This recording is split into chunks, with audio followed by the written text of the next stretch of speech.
शुरू होते ही हमें कपल को गाड़ी में दिखाया जाता है जो कि किसी इमरजेंसी सिचुएशन में शहर से निकलकर भागना चाह रही है। कार में चलते हुए रेडियो से हमें पता चला कि दुनिया में कोई पेंडेमिक यानी वबा आ गई है, जिसके चलते बहुत से लोग अजीब से ज़ॉम्बीज़ में बदल रहे हैं। ये ज़ॉम्बीज़ पहले से कई ज्यादा खतरनाक हैं, ना तो मरते हैं और ज़ॉम्बीज़ बनने के बाद इंसान पौधों और इंसान का कॉम्बो बन जाता है। इनकी तरह बहुत से लोग और भी इसी पेंडेमिक से भागने की कोशिश कर रहे थे। अचानक कार चलाते हुए इन्हें एकदम से तेज रोशनी दिखाई देती है, जिसके बाद इनकी कार का एक्सीडेंट हो गया। सीन कट हुआ और हमें देखने को मिला कि इथन की जब आंख खुली तो वो उस गाड़ी में नहीं था जिस गाड़ी में उसका एक्सीडेंट हुआ था, और साथ ही उसके साथ उसकी वाइफ भी नहीं थी, जिसे देखकर वो बहुत ज्यादा कंफ्यूज हो गया। वो गाड़ी से बाहर निकला और इधर उधर देखने लगा, जहाँ देखने पे पता चला कि ये दुनिया पूरी तरह तबाह हो चुकी है। और जब इथन का एक्सीडेंट हुआ था उस टाइम तो पेंडेमिक की शुरुआत थी।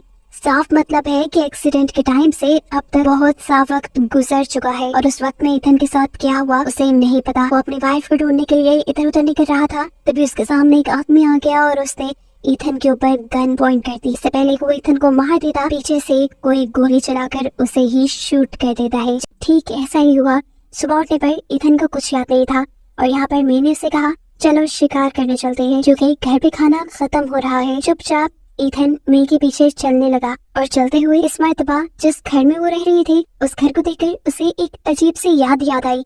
उसे याद आया कि वो और एमा यानी उसकी वाइफ एक साथ इस घर में आए थे, जहाँ पर उन्हें इस घर का ऑनर भी मिला था। वो ऑनर एक प्रीस्ट था जिसने इन्हें बताया था कि यहाँ पे जो पेंडेमिक जो वबा फैली है वो गॉड ने इसलिए फैलाई है ताकि इंसान इससे सबक सीखे। लेकिन एमा यानी इथन की वाइफ एक डॉक्टर थी और उसे लगता था कि ये किसी खास वायरस की वजह से हुआ है। इन्हीं यादों को याद करते हुए इथन को ये भी याद आता है कि उसके हाथ पे लगा जो प्लास्टर था उस पे हमेशा रेड कलर से एमा लिखा रहता था, लेकिन आज उसके इस प्लास्टर पे ग्रीन कलर से एमा लिखा हुआ था। और ये सोचते ही उसका दिमाग खराब होने लगा। उसे लगा कि जरूर मैं उसके साथ भी कोई गेम खेल रही है, इसीलिए सब जानने के लिए उसने मेरे के ऊपर ही गन पॉइंट कर दी। लेकिन मैं इस सब को लेकर गड़बड़ाई नहीं। इथन ने जब उससे सवाल पूछा कि आज इसका कलर ग्रीन क्यों है, तो मेरे साथ क्या खेल कर रही हो, तो मैंने बड़ी ही आराम से जवाब दिया रेड पेन खत्म हो गया था। यानी इसका साफ मतलब था कि बार बार उसके हाथ पे एमा लिखकर ये दिल वो खुद ही बनाया करती थी। वो अब हर चीज से तंग आ चुकी थी।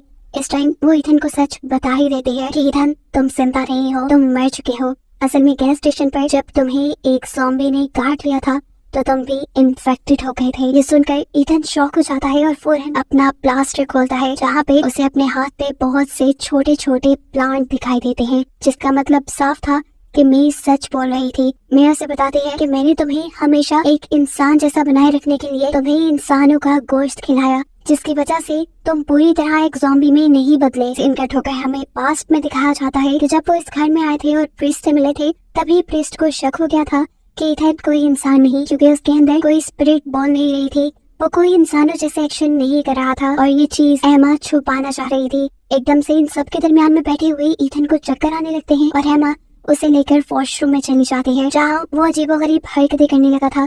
एमा से बोलती है तो अपने ऊपर कंट्रोल रखो, मैं तुम्हारा कोई इंतजाम करती हूँ। ये कहकर वो नीचे आ गई और नीचे हमारे उस फैमिली से कहा असल में इथन की तबीयत कुछ ठीक नहीं, वो थोड़ी देर में आएगा। ये सुनते ही उस प्रीस्ट का शक कंफर्म होने लगा कि इथन इंसान नहीं है। वो अब एमा से कुछ बातें पूछना चाहता था, इसलिए उसने अपनी वाइफ और बेटी को यहाँ से भेज दिया। वो जो ऊपर अपने कमरे में जाने लगी थी, उन्हें तभी वॉशरूम में से अजीबोगरीब गुर्राने की आवाज़ें आने लगी। वॉशरूम खोलकर जब उन्होंने चेक किया तो इथन इंतहाई बुरे हाल में था, जिसने इन दोनों को देखते ही इन दोनों के ऊपर हमला कर दिया। अपनी वाइफ की चिल्लाने की आवाज़ सुनते ही प्रीस्ट उन्हें बचाने के लिए जैसे ही वहाँ से जाने लगता है तो एमा एकदम से पास पड़ी छुरी उठाकर उसके ऊपर हमला कर देती है और उसके पेट में छुरी स्टैब कर देती है। इससे पहले कि वो आदमी अब एमा पे कुछ करता, एमा ने अपनी पॉकेट से गन निकाली और उसे भी मार दिया। ऊपर दिखाया गया कि इथन ने उसकी वाइफ और बेटी को भी मार डाला था। सीन कट होकर दोबारा प्रेजेंट पे आते हैं, जहाँ अब इथन को एहसास हो चुका है कि मे नाम की बुढ़ी औरत जो उसके सामने खड़ी है, असल में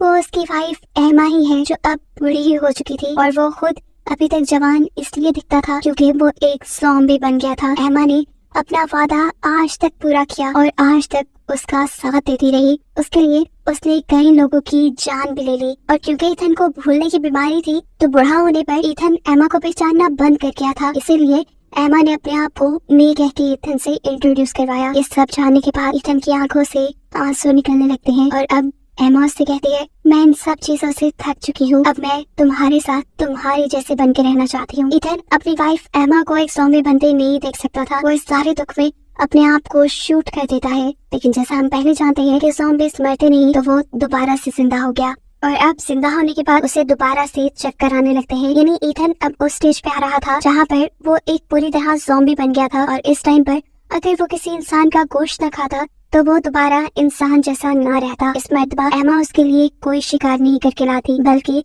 अपने आप को उसके सामने रख देती है। ईथन उसे चीर फाड़ कर खा जाता है, जिससे उसे बहुत ज्यादा दर्द हुआ। लेकिन फिर कुछ देर बाद दिखाया गया कि वो भी एक ज़ॉम्बी बनकर जिंदा हुई। असल में वो अब ज़ॉम्बी बन के ही ईथन के साथ रहना चाहती थी, जहाँ उसे भी किसी इंसान का शिकार न करना पड़े, और ये उसकी ख्वाहिश पूरी हो गई। ये दोनों अब आगे की जिंदगी ज़ॉम्बी बनकर ही साथ गुजारने वाले थे। और बस यही दिखाते हुए ये कहानियाँ खत्म।